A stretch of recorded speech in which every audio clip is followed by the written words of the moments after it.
దానా 100% తినిపోయాలి ఉంటాయి.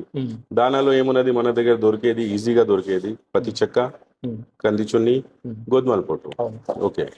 So morning అయితే మనం పాలు పిండినప్పుడు దానా ఈవినింగ్ నైట్లో నాని పచ్చితే దాంట్లో ఏం తీసుకోవాలంటే 2 kgs పత్తి చెక్క తీసుకోవాలి, కిలోన్నర కంది పొట్టు తీసుకోవాలి. అది నైట్లో నాని మార్నింగ్ పాలు పిండినప్పుడు ముందుగా వేయాలి. అంటే ఈవినింగ్ నీళ్ళలో నానబెట్టి మార్నింగ్ పెట్టాలి. మార్నింగ్ మళ్ళీ నానాలి, ఈవినింగ్ వేయాలి. ఓకే. 12 hours టైం ఉండాలి మధ్యలో. మధ్యలో 12 hours గ్యాప్ ఉంటాయి. ఎందుకంటే 2 times పాలు పిండుతావు కదా, మార్నింగ్ పిండుతావు, ఈవినింగ్ లో పిండుతావు.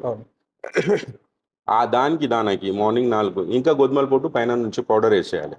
ఓకే. ఈ దానాలకి ఖర్చులు 200 రూపీస్ అనుకోవాలి. సో మనకు వచ్చేది ఆ ఆదాయం పాలు అమ్మేది 840 రూపీస్, 60 రూపీస్ కూడా లెక్క చేసుకుంటే 200 అయితే నీకు దానాల ఖర్చులు వెళ్ళిపోయినాయి. మిగిలింది మీకు 600 చేంజ్. ఓకే.